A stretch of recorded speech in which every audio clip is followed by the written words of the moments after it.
Audio Jungle.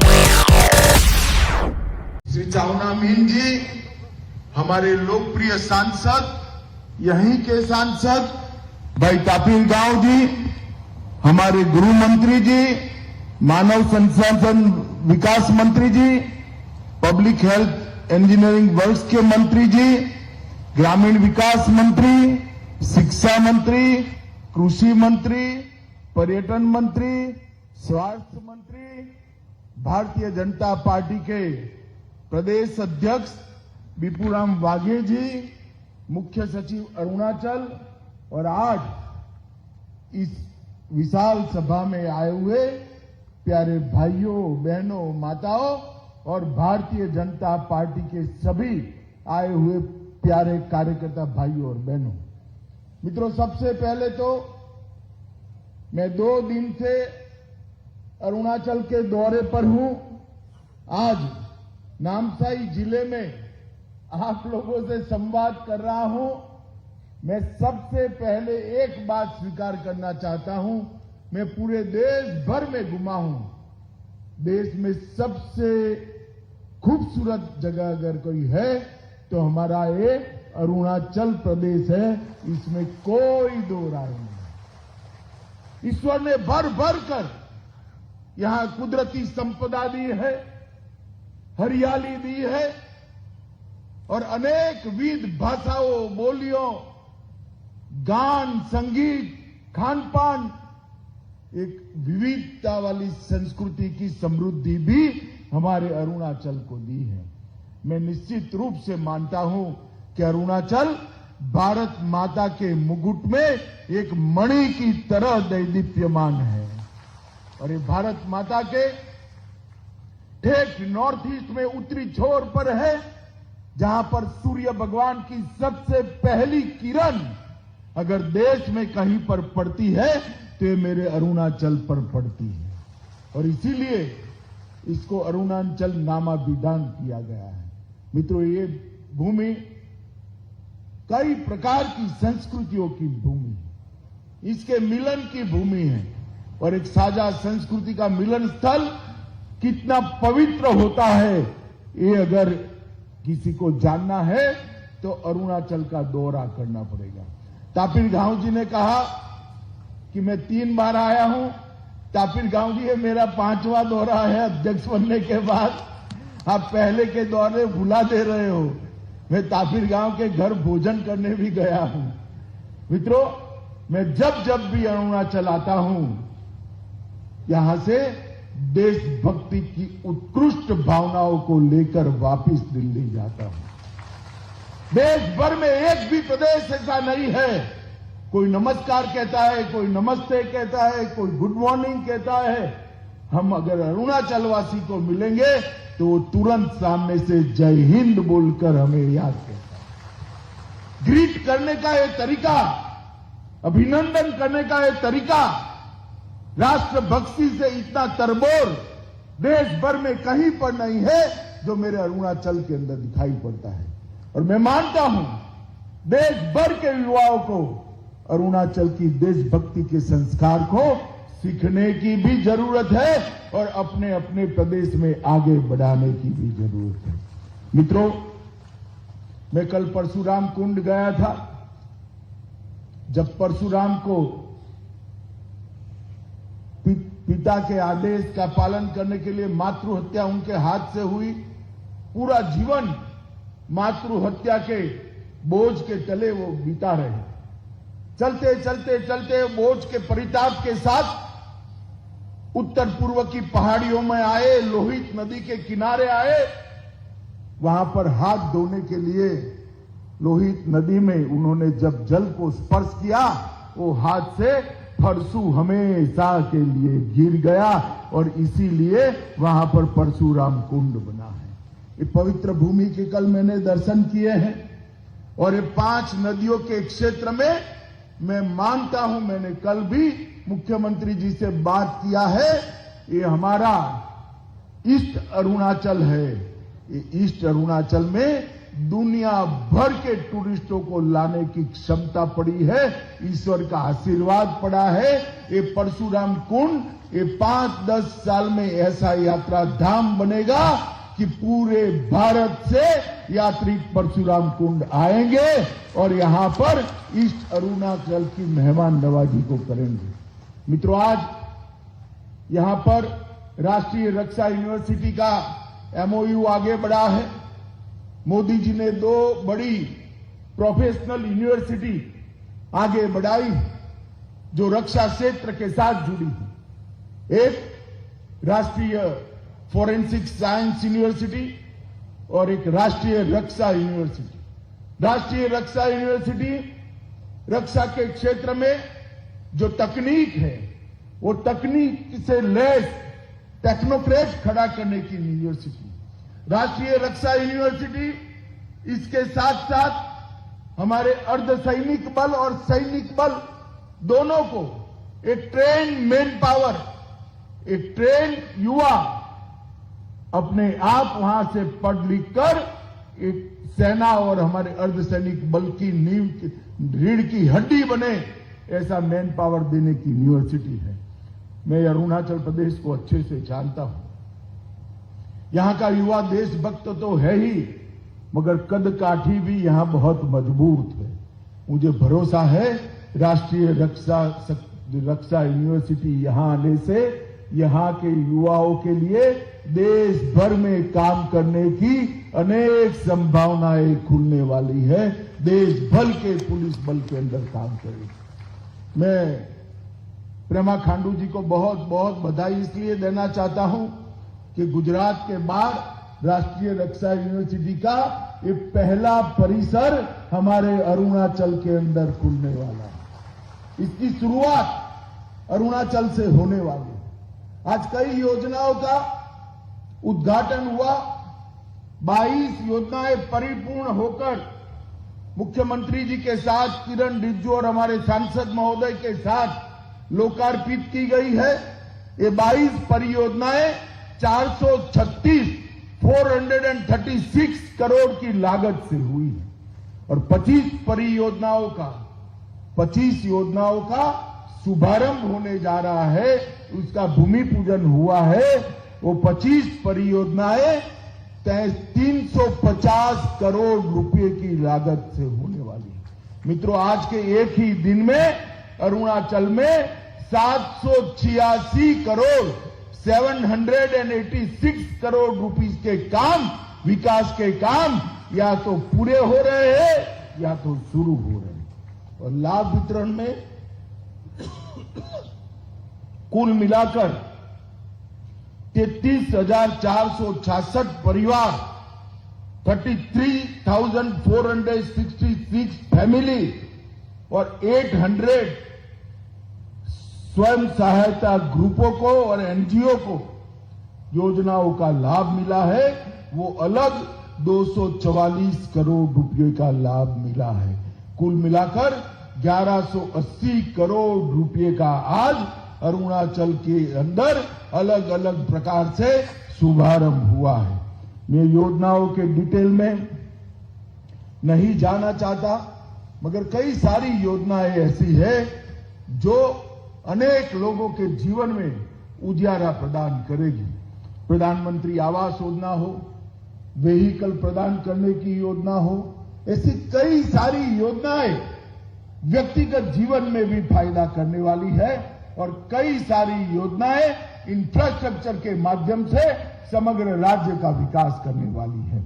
मित्रों, आज जब मैं यहां अरुणाचल की इस पवित्र भूमि पर आया हूं, इस वक्त हम आजादी का अमृत महोत्सव मना रहे हैं और अरुणाचल भी अपना सुवर्ण जयंती महोत्सव मनाने की शुरुआत करने वाला है। अरुणाचल के 50 साल का विकास, कई बार हमारे कांग्रेसी मित्र बोलते हैं 8 साल हो गए मोदी जी क्या किया।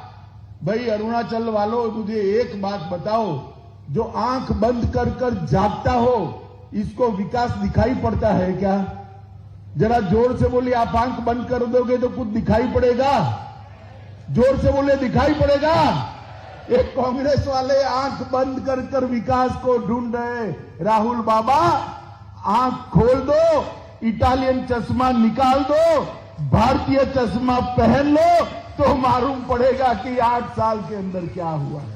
इस 8 साल के अंदर अरुणाचल के टूरिज्म को बढ़ाने के लिए, अरुणाचल के लॉ एंड ऑर्डर को स्वस्थ और शांति प्रदान करने के लिए, इंफ्रास्ट्रक्चर को बढ़ाने के लिए, अरुणाचल के विकास को आगे बढ़ाने के लिए पेमा खांडू और नरेंद्र मोदी जी की डबल इंजन सरकार ने 50 साल में नहीं हुआ, वो 8 साल के अंदर करने का काम किया है। मित्रों, प्रधानमंत्री जी ने पूरे नॉर्थ ईस्ट को आज देश के मध्य नक्शे के अंदर लाकर रख लिया है। पूरा देश पहले नॉर्थ ईस्ट को एक अनजान तरीके से, अलग दृष्टि से जानता है, मगर जब देश का प्रधानमंत्री 8 साल के अंदर 50 से ज्यादा बार नॉर्थ ईस्ट में आता है, नॉर्थ ईस्ट अपने आप फोकस पे आ जाता है। सिर्फ प्रधानमंत्री जी नहीं, हर मंत्री को प्रधानमंत्री जी ने सूचना दी है, हर 15 दिन 8 राज्य में से कोई न कोई राज्य के अंदर भारत सरकार का एक मंत्री अवश्य रूप से जाए। और मित्रों, 3 साल में मंत्री बनने के बाद मेरा भी ये 14वां दौरा नॉर्थ ईस्ट राज्य का है। इससे आप अंदाज लगा सकते हो कि नॉर्थ ईस्ट को प्रधानमंत्री जी ने कितनी अग्रिमता से लिया है। पहले पैसा जो दिल्ली से आता था, कांग्रेसी शासन थे, 8 राज्यों में कांग्रेस के शासन थे, पैसा भ्रष्टाचार की भेंट चढ़ जाता। एक मुख्यमंत्री भूमि पूजन करता था, दूसरा उसकी घोषणा करता था और शायद तीसरा उसका उद्घाटन करता था। हमने तो भूमि पूजन और उसका उद्घाटन हमारे प्रेमा के हाथ से ही कराते हैं। ये भारतीय जनता पार्टी की संस्कृति है। हमने पाई जो मोदी जी भेजते हैं, वो पैसा अरुणाचल वासी और नॉर्थ ईस्ट के लोगों तक पहुंचे। इस प्रकार की कठोर भ्रष्टाचार विहीन व्यवस्था नॉर्थ ईस्ट के अंदर बनाने का काम देश के प्रधानमंत्री नरेंद्र मोदी जी ने किया था। पूरे देश और दुनिया पहले नॉर्थ ईस्ट को विवाद और उग्रवाद के नाम से जानती थी। कांग्रेस पार्टी ने राज्य के बीच में, ट्राइब के बीच में, एक बोली और दूसरी बोली के बीच में सैकड़ों झगड़े लगाकर रखे थे। नरेंद्र मोदी जी के नेतृत्व में नागाओं के साथ अभी बातचीत चल रही है। बोडोलैंड की समस्या का समाधान हो गया। त्रिपुरा के सारे हथियारी ग्रुपों ने हथियार डाल दिए। यहां पर कार्बी में भी समाधान कर हथियार डाले गए। पूरे नॉर्थ ईस्ट में 19 से लेकर 22 तक 3 साल में 9,600 उग्रवादी लोगों ने हथियार डालकर मेन स्ट्रीम में आने का काम किया। जिस नॉर्थ ईस्ट को एक जमाने में आतंकवाद के कारण, उग्रवाद के कारण, गोली और बम धमाकों के कारण, मृत्यु के कारण अखबारों में सुर्खियां मिलती थी, वो नॉर्थ ईस्ट को आज टूरिज्म के कारण, विकास के कारण, इंफ्रास्ट्रक्चर के कारण, उसकी अलग अलग बोलियां, भाषाएं, नृत्य, संगीत, खान पान के कारण आज पूरा देश जानने लगा है। मित्रों, नरेंद्र मोदी सरकार ने नॉर्थ ईस्ट के लिए 3 सूत्री एजेंडा बनाया है। एक, यहां की बोलियां, भाषाएं, नृत्य, संगीत, खान पान, सांस्कृतिक विविधता और कुदरती सौंदर्य को इसका उपयोग कर उसको संरक्षित करना, संवर्धित करना और दुनिया भर के टूरिज्म को हमारे खूबसूरत नॉर्थ ईस्ट और अरुणाचल में लाना। दूसरा, पूरे नॉर्थ ईस्ट के राज्यों के अंदर सारे विवादों को समाप्त कर शांति प्रस्थापित करना। 50 साल से आसाम और अरुणाचल के बीच में सीमा का विवाद चल रहा है। मैं बधाई देना चाहता हूं पेमा खांडू और आसाम के मुख्यमंत्री को सालों से चला हुआ विवाद, आसाम के मुख्यमंत्री ने बड़े भाई की भूमिका निभाई और प्रेमा जी ने एक रचनात्मक अप्रोच लिया। मैं आपको विश्वास दिलाता हूं, कुछ ही समय में ये सीमा विवाद समाप्त होने जा रहा है। कब तक हम लड़ते रहेंगे? कब तक एक राज्य और दूसरा राज्य लड़ता रहेगा? मोदी जी ने दूसरा मुद्दा ये शांति प्रस्तापित करने का मुद्दा लिया है और तीसरा मुद्दा उत्तर पूर्व को विकसित राज्य के रूप में देखा। अभी किरण बता रहे थे कि पहले चुनाव प्रचार करने जाना था तो निकलते थे तो 30 दिन के बाद वापिस आते थे और कुछ लोग इसका फायदा उठाकर कहीं नहीं जाते थे। मैं वहां गया था, किसको मालूम कोई कहां गया था, जाते ही नहीं थे लोगों के बीच में, मगर अब पकड़े जाते हैं क्योंकि शाम तक तो समाचार पहुंच जाता है। रोड की कनेक्टिविटी हो गई, इलेक्ट्रॉनिक कनेक्टिविटी हो गई, रेल की कनेक्टिविटी 8 राज्यों के हो गई और अरुणाचल को बहुत कम समय में आपको मैं बताने जा रहा हूं, हमारे प्रेमा खांडू ने बताया, एयरपोर्ट भी आपका खुद का राजधानी के अंदर मिलने जा रहा है। ये परशुराम कुंड तक ट्रेन पहुंचेगी, वो दिन बहुत दूर नहीं है। देश भर के यात्रियों को अगर परशुराम कुंड आना है तो ट्रेन के माध्यम से आ सकते हैं। मित्रों, सुरक्षित उत्तर पूर्व में विद्रोह और टेररिज्म की घटना में 89% की कमी लाने का काम ये भारतीय जनता पार्टी की सरकार ने किया। मोदी सरकार के लिए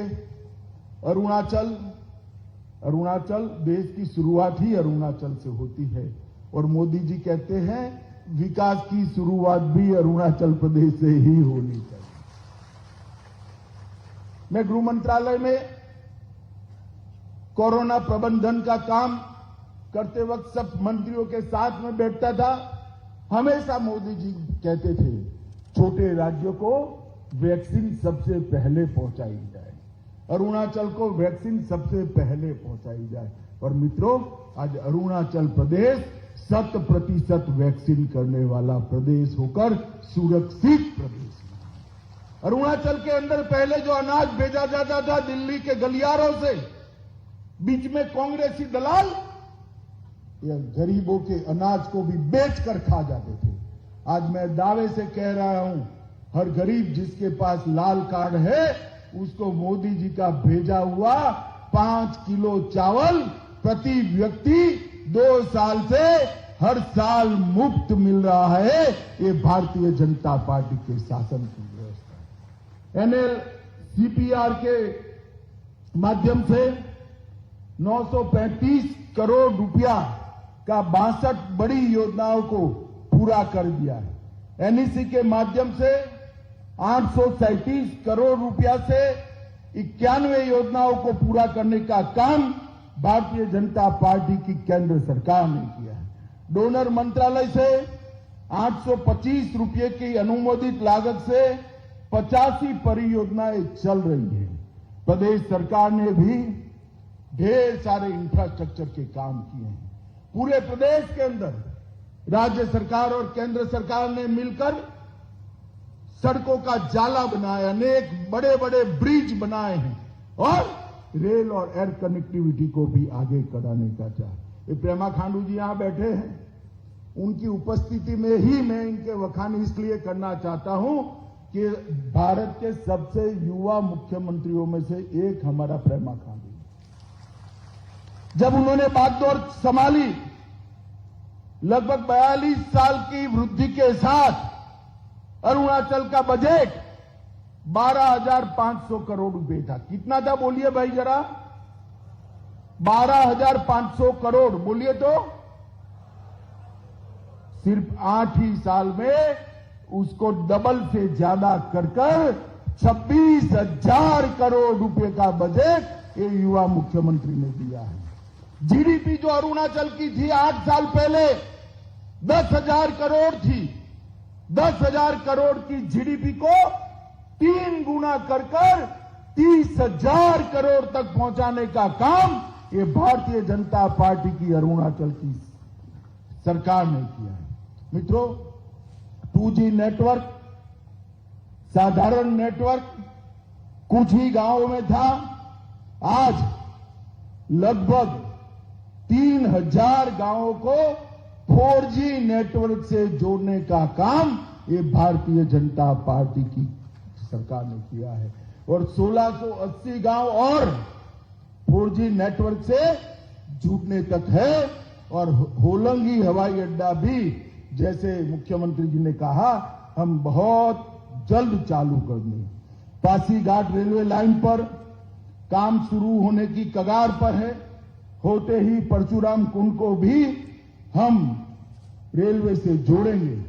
तवांग, आलो, ये सब कठिन जगहों को भी रेलवे के नक्शे पर लाने की योजना भारतीय जनता पार्टी ने बनाई है। सड़क निर्माण की क्षमता को बढ़ाकर 2000 किलोमीटर प्रति साल कर अरुणाचल में सड़कों का जाला बुनने का काम ये भारतीय जनता पार्टी की नरेंद्र मोदी सरकार ने किया है। मित्रों, 96 से अधिक लंबे ब्रिज बनाए। हेल्थ सेक्टर के अंदर सबसे कठिन बात क्या है? हेल्थ सेक्टर किसी भी राज्य का अपग्रेड हुआ है या नहीं हुआ है, इसकी सूचना इसी से प्राप्त होती है कि शिशु मृत्यु दर और माता मृत्यु दर में क्या परिवर्तन आया है। मित्रों, शिशु मृत्यु दर और माता मृत्यु दर कम करने में हमारे अरुणाचल भारत में दूसरे नंबर पर है। ये सुनकर हम सबको गर्व होता है। माताओं, भाइयों, बहनों, ई प्रशासन में भी सचिवालय को 100% ई ऑफिस से कवर किया गया है। ई कैबिनेट चल रही है, ई विधानसभा चल रही है, ई एक्साइज कलेक्शन हो रहा है। भर्ती प्रक्रिया में पारदर्शिता लाने के लिए रिक्रूटमेंट पूरा इलेक्ट्रॉनिक तरीके से हो रहा है और स्टार्टअप के लिए अरुणाचल के युवाओं को प्राथमिकता मिले, इसके लिए अरुणाचल सरकार ने भी एक बहुत बड़ा कार्यक्रम बना है। सीमा ग्राम के इलेक्ट्रिफिकेशन का, विद्युतीकरण का कार्यक्रम भी हमने हाथ में लिया है और कर्मचारी चयन बोर्ड के माध्यम से ट्रांसपेरेंसी के साथ, पारदर्शिता के साथ भर्ती हो, इसके लिए हमने करा है। बीएडीपी के तहत 700 सीमावर्ती गांवों में स्ट्रीट लाइट लगाने के लिए 16 करोड़ रुपया, 30 करोड़ रुपया सीमावर्ती गांवों के छोटे छोटे इंफ्रास्ट्रक्चर को लिए, सीमावर्ती क्षेत्र में पगडंडियां बनाने के लिए और 10 करोड़ रुपया दिया है और स्वर्ण जयंती सीमाग्राम रोशनी कार्यक्रम के तहत 50 करोड़ रुपया और देने का काम भारतीय जनता पार्टी की सरकार ने की। सुवनसिरी लोअर की 500 मेगावाट क्षमता की योजना चालू कर दिया जाएगा। 2000 मेगावाट की पूरी योजना 2023 तक चालू हो जाएगी। शुरुआत में 500 मेगावाट और बाद में 2000 मेगावाट। 30,000 करोड़ रुपए की निवेश के साथ 2880 मेगावाट की दिबांग परियोजना, भारत की सबसे बड़ी जल विद्युत परियोजना चालू करने का काम भी हम आगे ले जा रहे हैं। 600 मेगावाट कामेंग जल विद्युत संयंत्र भी चालू हो चुका है। पर्यटन के लिए भी ढेर सारी योजनाएं बनाई हैं। माताओं, भाइयों, बहनों, युवाओं, भाजपा के सारे कार्यकर्ताओं, मैं आज इतना ही कहना आया हूं।